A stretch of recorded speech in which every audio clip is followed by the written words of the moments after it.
Hey, I'm Scott Farrell, and welcome to this episode of What's Your Problem? Remember to like and subscribe. If you like the topic today, you're probably going to want to share it. I know it's not for you, but it could be for somebody you probably know. Now, today's topic, we're going to go over customer service nightmares. Why? Well, I write books on business and behavior, and I'm sure that you've had customer no service before. So let's diagram how not to handle things based on something that happened to me in the last 2 weeks.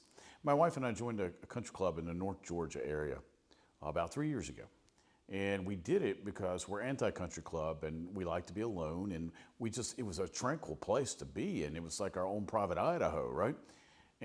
But we had some things going on in the club and behaviors that were being allowed that were not good. I mean, behaviors that wouldn't be allowed anywhere. Even a beer bar in the middle of nowhere that's got a jukebox deal where people punch each other in the face every night. Behaviors that shouldn't have been allowed. It's language. It starts stuff that starts with a C and an M and an F and on and on and on out of one particular individual.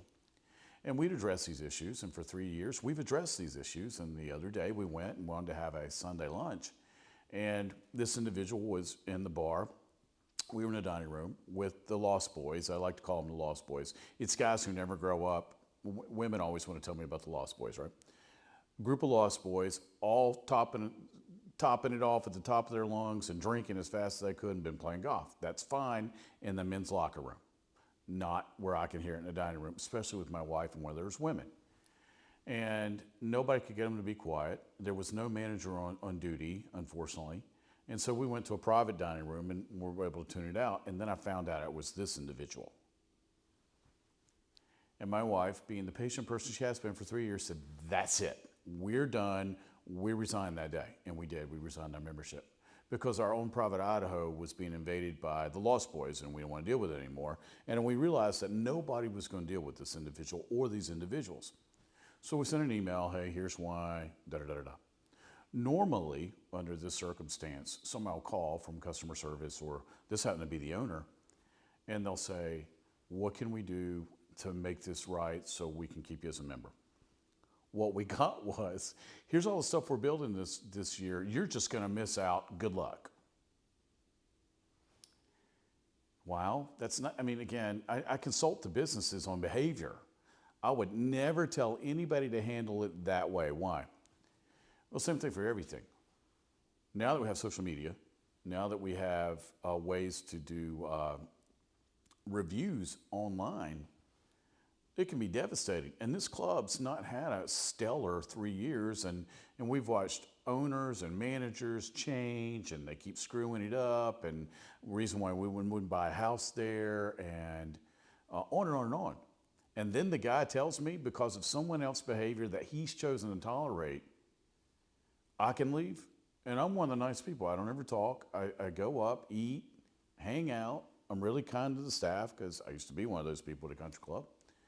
But this individual's bar tab, who knows what it is? And they've never acted like they've had any sense. And there's several of those people. And so why would you let a valued customer who takes care of your property go and keep the one who runs people off? Well, I don't know. I can't answer that question. But I ask this of business owners all the time. You are training people how to treat your property and your clients and you by allowing behaviors. And my mentor taught me this. A behavior ignored is a behavior condoned. So whatever you ignore will be condoned and you will replicate those behaviors. And apparently this individual's gotten away with it his entire life. Now, I offered to go handle the problem. Because remember, I wasn't always a pastor and I wasn't always a nice guy. The old me worshiped Satan. So you can imagine what I was like pre-Jesus. So that pre-Jesus guy is still here. I just don't like to bring him out unless somebody's threatened my family and my wife. I had it. And what really cheeses me all the time is when people do it in front of women. Yes, I was raised to respect women and not act like that in front of women. And this individual seems not to respect anybody, especially himself. Now, and then I diagnosed the problem. Well, the individual's problem is he has no self-esteem, very little self-respect, and has never really been loved. I get all that, but that's not why I joined this club.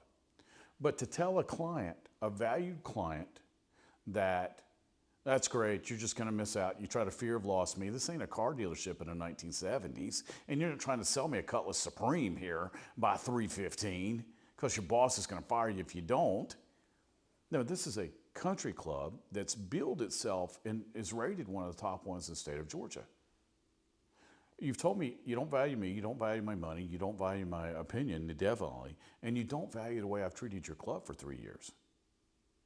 Now, if you notice, I didn't name the name. It's in North Georgia. You can figure this out yourself. It's close to South Carolina. I'll give you a little more geography. But we've been back and forth. Actually, we talked about it that day. Should we keep going? You know, we don't even live in that town. It takes us an hour and a half to get here. Is it still worth it? Now, we love the staff. Wonderful people. I can't say enough about the young lady that was there that day. She's fabulous. Some of the members, yeah, but that's everywhere. That's everywhere. That's every club. That's every gym. That's every church. That's every place you go to work. It is what it is. But the owner to tell me that I'm going to miss out because they're building a spa. Dude, I got a massage therapist 5 minutes from my house and does my massages. I don't need your spa. What I need you to do is actually value me as a client. So if you're a business owner and somebody brings a complaint to you, is the complaint valid? Because every complaint has some validity to it, whether it's true or not, because you go, all right, any validity? If it's not, throw it aside. But if there is validity there, you might want to listen, because if one person feels that way, it's just like I used to be a high school teacher. If one person had the question, 20 other kids had it. They just didn't have the nerve to stick their hand up in the air and ask. If I have this complaint, which I know I do, almost every single person and staff member that I've spoken to at this club had the exact complaint. And at no time over the whatever years we've been there did anybody want to deal with this. Again, behavior ignored is behavior condoned. So now we're no longer members there. We're not even sure if we'll ever join one again. I've been a member at several clubs. I've stopped playing golf. All I do is eat now. So is it even worth the membership for me now? But I did it. It's a place to meet people, meet clients, take our family, have a nice dinner that was quiet. And now that environment's been polluted, there's no reason to continue on. So if you own a business, if you're a member of a club, if you deal with the public, always remember, when someone addresses something, especially as egregious as this, there's validity there that you might want to listen to, because down the road, if you allow this behavior, you will end up with no business. And this club was having financial troubles. They always have since they started. Apparently, I get this from the townspeople. And the new ownership's taken over. It's great, but they don't seem to be listening to their members or clients. Always listen to your clients. Your clients will tell you exactly what they want. And if it's in your wheelhouse to do it. If it's legal, do it. If it's part of your makeup or of your bylaws of your business, do it. If not, don't. But always don't. Wow, my English teacher would want to smack me for that. Always listen to your clients. Don't be customer no service. Give a little plug for Clark Howard on that one. But don't be the other person on the phone going, I don't really care what you've got to say. We've got X. Well, you don't always have that if you continue to treat customers like they have no value. All right, that's my soapbox today. I know you probably had the same thing happen at a dry cleaner or a restaurant somewhere. This just happened to me this week. All right. If you have any questions, you can always look me up on my website. There you go. Word's website. It took a little second there. ScottFerrell.com, ScottFerrell.com. Also I'm on Instagram, Facebook, most of the social media platforms. Also on YouTube, probably where you're watching me now. So remember, subscribe and like. And then I know it's not you, so let somebody else watch this video that you know needs it. All right. Take care. I'll see you next time.